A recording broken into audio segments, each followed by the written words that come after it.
This is Real Estate, powered by Hub, joined by one of our Boston Power players, Liz Bone, down on the South Shore in Duxbury, MacDonald and Wood, Sotheby's, right? You got it. Now, let's talk luxury real estate. Okay. Completely different market than the other price points. Oh, absolutely. And completely different waves of activity. It's a bit unpredictable. I think a lot of times, because we're coastal, people think the luxury market's only going to be in the summer.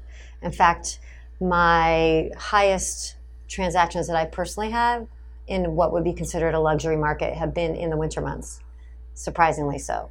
And then we see waves. The last 2 seasons, there seemed to be higher, there were more properties that sold. And for example, Cohasset may have had more at the beginning of this year, and we didn't have as many at the beginning, and now I'm seeing a little bit of a change. It's unpredictable.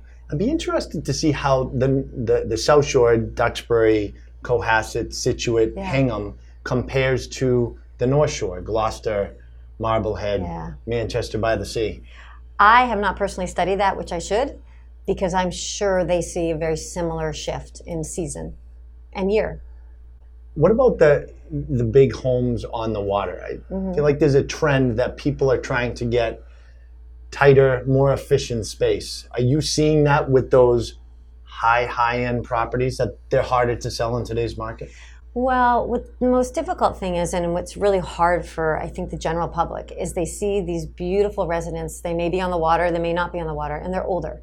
So people are going in and they're purchasing them, and they respect the architecture. They respect the properties may be in good shape, but when you start renovating, the cost per square foot is higher to renovate than to start from the beginning again. And that's why you see a lot of properties literally being scraped and starting over. Which is hard to watch, but it's true, and it's true in a lot of the greater Boston towns that are beautiful towns. You can have $1 million property that's a knockdown. It doesn't make sense, but it's happening. And it's sad. And I have people approach me and say, "You need to stop this." I'm like, I don't have control over that. And then it took me a while to get my head around it, but one of my good friends, who's one of my builders as well that I represent, finally explained it to me. And he said, think about it. If we can rebuild the property and it's cost less to the new owner in the long run to rebuild it, 40 years from now when they're going to sell it, they have a 40-year-old house. And it's actually going to be more saleable. Yeah, makes sense. Yeah. Well, let's talk about marketing those properties. You sell a lot of the high-end homes down on the South Shore in the Duxbury area. Right. The game is changing.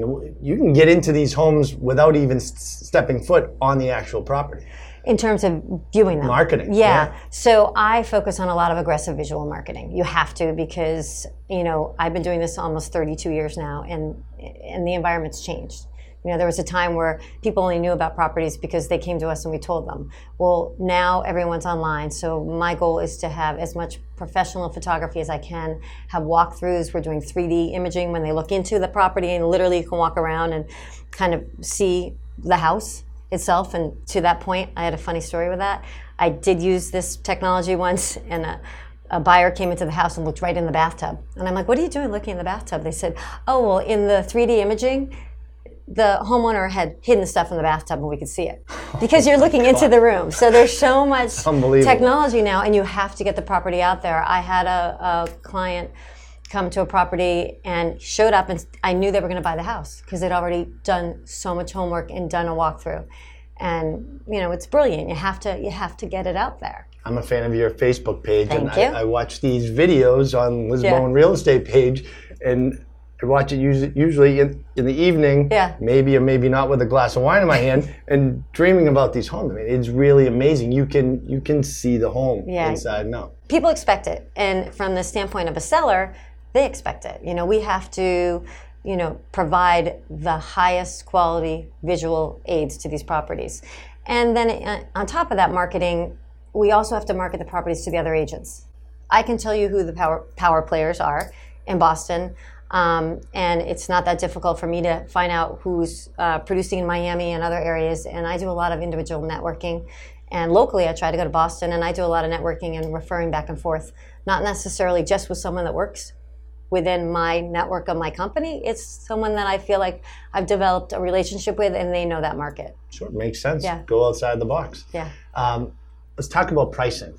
I know in the lower tiers, it is so important to be priced correctly. Otherwise, you can get overlooked. Are you seeing that at the higher price point? I feel like there's a wider range. Maybe I'm wrong. I think at the higher price point, many of these properties are being purchased in cash, and they're looking for a very specific lifestyle. And I will say that is one thing that we at Sotheby's are very good at, because we can market on our Sotheby's website for lifestyle. Could be horses, could be water, could be boating, could be fishing, lakes, whatever. So these consumers or these buyers come to us so well prepared, and they know how much money they're willing to pay if they can get the lifestyle they want. So pricing at the higher end, it's kind of obvious. You look at the data and then you compare, what's this property on the water have, what's this one on the golf course, what hole might it be on, those sort of differentials. So it is critical, but it's a little more obvious because there's not as many sales. When you get into the 500 to 800 price point, then you've got the data, but then you're looking at more, this house had marble, this house didn't, and playing with price, pricing there. It's all about location. Especially in Duxbury. Yeah, it's pretty good location. Yeah, the whole South Shore. Thank you, Liz. Thank you. And if you're in the South Shore market and would like to connect with Liz down in Duxbury directly, you can check out her website at lizbone.com. Remember, we have more market tips and updates just like this one right here on boston.com.